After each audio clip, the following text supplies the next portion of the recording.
Do you guys want to hear something really sad? Something so twisted and wicked that it makes you think, how did it get this bad? So when Pixar showed the first cut of their new movie, Elio, to a bunch of test screening audiences, the audience was asked if any of them would see this in the theater, and not a single hand was raised. Elio, Pixar's 2025 offering, which had a budget of north of $200 million, has made a grand total of $72 million at the box office. That is actually one of the most embarrassing things I've ever heard. I can't even shit on Elio that bad, because I watched the movie itself with no one else in the theater, and came away thinking, well, that was okay. Nothing earth-shattering, but you know, it was fine. Dude, I didn't even know this thing was coming out till like the day before. I gotta be real. I had a friend message me saying, hey, are you watching Elio tomorrow when it drops? And I was like, oh wait, that's dropping? The marketing for this movie was bad.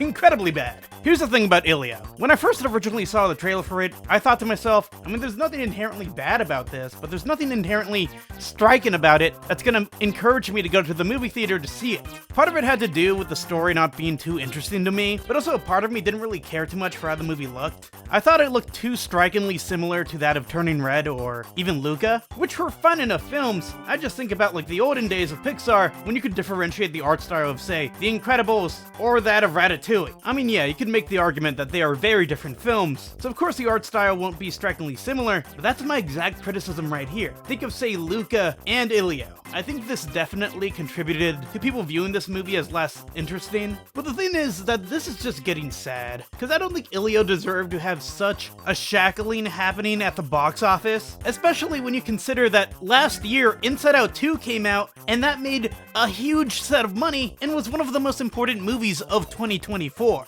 What can I even say about the plot of Elio? Almost immediately after I watched it, I started to forget it. So Elio is orphaned as a boy and starts to live with his aunt, who works for the Air Force. Elio then begins to wish to be abducted by aliens, and lo and behold, he is. These aliens are part of this communiverse, and where aliens talk to each other, and they mistake Elio as Earth's ambassador, only to be interrupted by someone who's rejected by the communiverse, who's like this warlord. The rest of the movie involves Elio playing like chess against this warlord, trying to like outsmart him in his own, I guess, Elio quirkiness or whatever. And by the end of it all, you feel kind of nothing. My critique here is that I don't really feel the stakes as some may have recognized in previous Pixar outings. Like in Elio, I don't think they ever reach a place where I'm like really invested by these characters. I think that mostly has to do with the fact that the antagonist is really boring. I think an antagonist really makes or breaks a Pixar movie. I mean, it's not necessarily each movie has to have an antagonist. Like, for example, in Luca, who's the antagonist? I mean, I guess the bully character. But I guess for me, if the antagonist is like a major threat, it really makes the Pixar movie more memorable. You know, we think of like, say, Syndrome in The Incredibles. One of the greatest villains, I'd say, probably in like all of cinema. That's what you would call an actual engaging villain.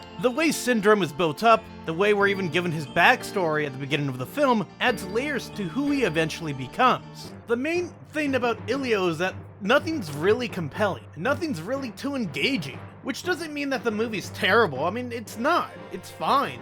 It's perfectly fine.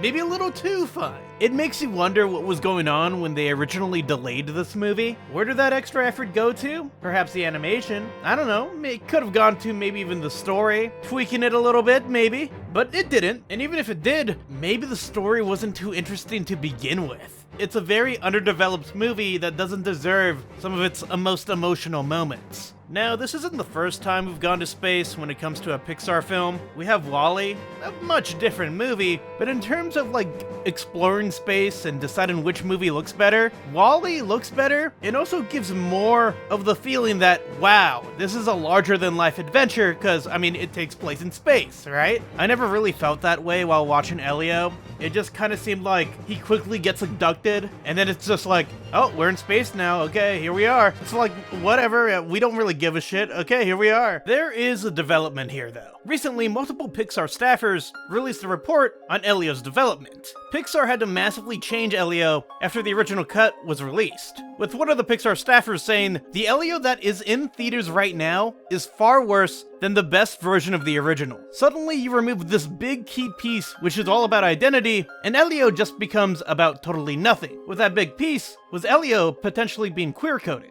The movie was supposed to be a reflection of the main director, Adrian Molina, and his upbringing, but the notion was cut entirely, along with scenes like photos in Elio's room involving a male crush. Pixar employees continued to state that the studio executives themselves cut queer elements from Elio, and the decision did not come from Disney. Quote, "A lot of people like to blame Disney, with the cause coming from inside the house. A lot of it is obeying in advance behavior coming from higher execs at Pixar." And also, apparently after the first cut of the film was revised and released, a number of creatives working on the movie stepped down.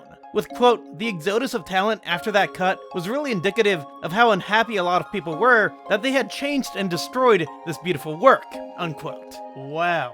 I'm actually incredibly curious what the original cut of the film was. The thing was, all of this was for nothing, too. It didn't make the movie more interesting if they did cut out all these sections, because at the end of the day, the movie is a massive failure and will likely be Pixar's biggest massive failure. And that's where we get to the tragedy of Elio and where Pixar is now. Elio is an original idea. It isn't a sequel from Pixar, and it may be a bland idea, but it is an original film from the company. A company that feels plagued that they're going to have to resort to sequels in order to succeed. Pixar's next outing, Hoppers, will be released in March of 2026, and I honestly don't think that one's gonna do well either. Following that, we will get Toy Story 5. I'll say this outright, Toy Story 4, I did not like that one. In fact, that film really upsets me. I think it is one of the most useless movies ever made. In 2028, we're getting Incredibles 3. I didn't really like Incredibles 2 either. And in 2029, we're getting Coco 2.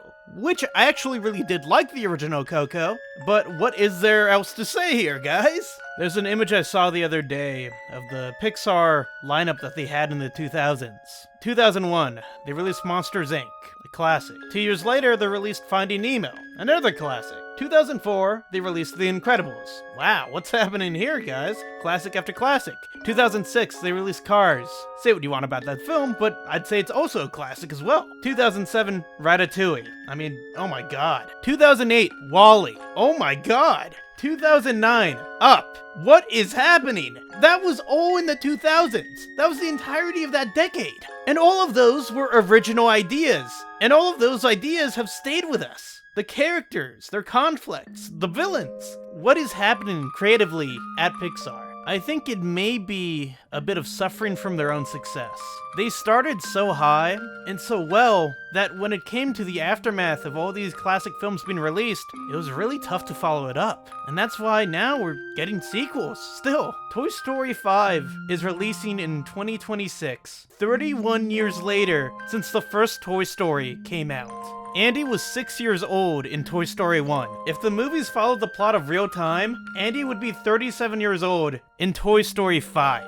And here we are, still talking about him, and still making Toy Stories, because it seems Pixar is in a trap, and they don't know how to get out of it, because any original idea that they try and throw at the wall, it will never be as successful as what they had at the very start. And that is the tragedy of Pixar. Like and subscribe. Later.